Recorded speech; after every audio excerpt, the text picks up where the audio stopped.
สวัสดีครับเอฟซีในคลิปเมื่อตะกี้นี่ผมขอโทษละลายเนื่องจากระบบเสียงมันบ่ดีบ่ได้เช็คเบิ่งบัดนี้ผมสิมาสรุปเลขให้ฟังใหม่เนี่ยคือเลขตัวนี้เลขปูสักเลขปูสักนี่ของน้องดุกดิกนางได้ที่ผีประสาทตรงเสียกผูกคอถ้าผู้ไหนมักผู้ไหนชอบเลขตัวนี้ก็ให้แคปหน้าจอไว้เด้อผมสิได้สรุปให้เบิ่งเรื่อยๆถ้าเอฟซีคนไหนมักตัวนี้มักของน้องดุกดิกนางเสียผูกคอบัดนี้มาตัวที่สองนี่แม่ตะเคียนมหาลาภงวดที่แล้วเขา6116ของแม่เพ็ญ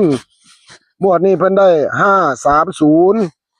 แล้วก็ตัดไว้35กับ30กับ50นี่คือของเลขแม่ตะเคียนของแม่เพ็ญนางให้แคปหน้าจอไว้ถ้าผู้ไหนมัก FC ผู้ไหนอยากเล่นตามแม่นางตะเคียนก็เบิ่งจุดนี้แล้วอีกจุดนี้บาดเนี่ยจุดนี้คือจอมปลวกปูกึกนี่ให้165ข้างล่างให้92ก็เลยกันไว้62ย่าน9มันตีลังกาบัดนี้เลขเนี่ยมาตัดให้65กับ51นี่คือเลขของปูกึกจอมปลวกปูกึกให้มาติดกัน2งวดครับให้ติดกันมา2งวดที่น้องดุกดิกไปนั่งนี่คือจอมปลวกปูกึกให้ FC แคปหน้าจอไว้เด้อเนื่องจากคลิปที่แล้วนี่ผมอธิบายจนว่าตั้งแต่ว่าบัดไปลงแล้วมันคือระบบเสียงมันหายมันบ่ได้ยินบัดนี้มาตัวนี้อันนี้แม่นางตะเคียนคือกันนี่แม่นางตะเคียนอยู่ที่หม่องวัดบ้านสายสนองเพิ่นให้53แม่นางตะเคียนที่ว่าเปลี่ยนร่างแม่นางตะเคียนเปลี่ยนร่างในคลิปเปลี่ยนร่างครับนี่คือในคลิปเปลี่ยนร่างถ้าผู้ไหนมักกับแม่นางตะเคียนต้องเปลี่ยนร่างก็ให้แคปไว้53บัดนี้มาที่ย่าวัดป่าหรือว่าย่าใหญ่วัดป่าให้82คือตอนนั้นแม่เพชรนาง FC มากให้แคปไว้บัดนี้ผมสิให้เบิ่งทุกตัวจนมากระทั่งมาฮอดสรุปอันนี้ขอในบ้านอันนี้ขออยู่ในบ้านบ้านปามันวัดป่าบ้านปามันของแม่เพ็ญนางขอน้ำกุมารไข่ได้85กับ35นี่คือของแม่เพ็ญให้เพิ่นแคปหน้าจอไว้ให้ถนัดเด้อ FC เอ้ยเบิ่งเด้อว่ามักจุดไหนว่ามันสิเข้ากันบ่อันนี้ของน้องดุกดิกนางอยู่ในบ้านกับกุมารได้110โอ้กับต้นไม้กับต้นไม้อันนี้นั่งกับต้นไม้เนาะอยู่ที่ต้นไม้ศักดิ์สิทธิ์ได้110ได้110ต้นไม้ศักดิ์สิทธิ์บัดนี้อันนี้แม่เพ็ญนางอยู่ที่ต้นจำปาได้267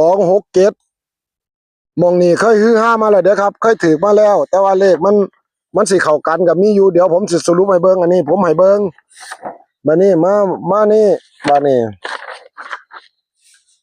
อันนี้วัดโน้นฝางของน้องดุกดิกนางอยู่ในถ้ำจำลองถ้ำพญานาคได้108ก็เลยตัดให้1018แล้วก็08เนี่ยนี่ตัดไว้ให้นี่08อีหยังอยู่ในนี่คือตัดไว้ให้ถ้ามักก็ให้ FC แคปไว้เด้อแต่ว่าสรุปนี่ตัวไหนมันชนกันนี่ผมสิเอาไปสรุปให้เบิ่งบัดนี้ตัวไหนบ่ชนผมก็สิบ่ได้สรุปบัดนี้ก็นี่คือในกุมารเทพที่น้องดุกดิกนางได้กุมารเทพ667แล้วก็ตัดให้67 99 66และ97นี่คือคลิปที่นาง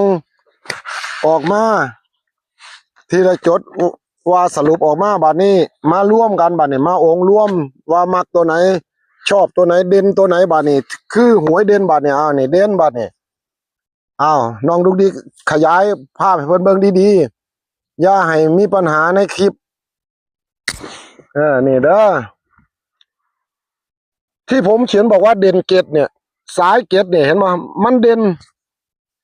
เก้าเด่นล่างมาเนี่ยเกตเด่นบนเก้าเด่นล่าง FC เบิ่งเอาเด้อนี่เกตเด่นบนเก้าเด่นล่าง แต่ก็ต้องกันทั้งบนทั้งล่างเด้อ FC คือว่ามันเด่นก็มีสิทธิ์ไปออกล่างได้ออกบนได้มันสามารถกลับได้เลขบัดนี้มาเบิ่งตัวนี้บาดนี่เป็นหยังผมของยังออกมาหลายก็คือตัวเดียวกันเบิดเลขให้พิจารณาเอาว่าเลขตัวนี้แม่ตะเคียนมหาลาภถิ่มของเพิ่นบ่ได้ค่า FC บ่ได้แคปไว้ผมก็เอาออกมานี่530นี่จะลืมเลขตัวนี้บัดนี้ที่เลข667นี่มันมาชนกันนี่อันนี้679นี่ของน้องดุกดิกนี่ของน้องดุกดิกมันไปชนตัวนี้สิไปชนของอาจารย์เพิ่นเอาเสียกผูกคอผีมาเฮ็ดออกตัวเดียวกันที่ไปถ่ายทำน้ำกันมือนั่นที่พระอาจารย์เพิ่นเฮ็ดน่ะได้679คือกันกับน้องดุกดิกไปนั่งวันที่3ได้679บัดนี้นั่งกับกุมารเทพได้667นี่คือชนกันนี่น้องดุกดิกก็ชนกันกับพระนี่คือชุดเด่นของน้องดุกดิกบัดนี้ชุดเด่นของแม่เพ็ญ627นี่คือพระสายวัดป่าเพิ่นนั่งสมาธิเพิ่นได้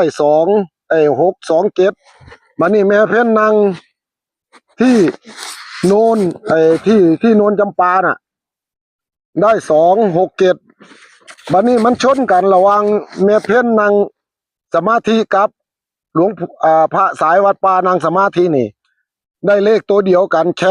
ค่ว่ามันสับกันอยู่สับกันอยู่แต่ว่าของน้องดุกดิกนี่เฮ็ดออกมานี่ตัวนี้กับตัวนี้มันสิตรงกันกับของพระอาจารย์อีกวัดหนึ่งเพิ่นเอาเสียกผูกข้อเฮ็ดคือกันอันตัวนี้ก็นั่งมองเสียกผูกข้อคือกันแต่ว่าอันนี้เฮ็ดอยู่ในโคกพิปัสสาแต่ว่าหลวงพ่อน่ะเพิ่นเฮ็ดอยู่ในวัดเข้าใจนะ FC ผมมาแก้ไขแล้วคลิปออกไปครั้งแรกนั่นมันบ่มีเสียงผมก็บ่อยากให้ต่อว่าเพราะว่าผมกำลังมาเปิดเบิ่งผมก็มัวตั้งแต่ไปดำให้ดำหน้าอยู่หุ่นเมื่อนี้ผมก็เลยมาเบิ่งบัดนี้มาตัดเลขผมมาตัดที่ผมวงกลมให้จังซี่คือตัวผมชอบจังซี่ผมบ่ได้วงกลมไว้ก็ต้องเบิ่งเด้อพิจารณา FC สายนี่มี67 97อันนี้92อันนี้90อันนี้80อันนี้91เป็นหยังคือผมคล้องมา90ฝันเนี่ยผมนี่สิฝันเกี่ยวทั้ง91 92นี่ของน้องดุกดิกบัดนี้ผมก็ต้องถึงน้องดุกดิกของปู่จอมปลวกใน92 90เนี่ยอันนี้ผมฝันว่าเขาเอาข้าวปลูกมาให้อันนี้ผมฝันเห็นสร้างเห็นสร้างเนี่ยล่ะบัดนี้ผมเลยกันไว้นี่สร้างนี่ค่าเป็น8เป็น90นี่80 90นี่ผมก็เลยย่านว่าสายเนี่ยกลัวมันจะมาล่างสายนี่กลัวมันจะมาบนแต่ว่าแต่ละทุกตัวเนี่ยมันต้องมาบนมาล่างได้เนี่ยล่ะให้คิดจังซี่เอา FC มานี่ถ้าสิวิ่งให้วิ่ง7วิ่ง9คุณมัก7ไปบนกับไปบนมักไปล่างกับไปล่างมัก9ไปบนกับไปบนมักล่างกับไปล่างคือ9กับ7ต้องมีมาให้เห็นทั้งบนทั้งล่างเนี่ยคืองวดนี้เอาเป็นจังไดเบิ่งให้ชัดๆเด้อมานี่เอาบัดนี้สุดท้ายนี่ก็บ่มีหยังดอกขอให้ FC มีโชคมีหมานกันสุขสุขคนเด้อบัดนี้มาแก้ไขให้แล้วสวัสดีครับ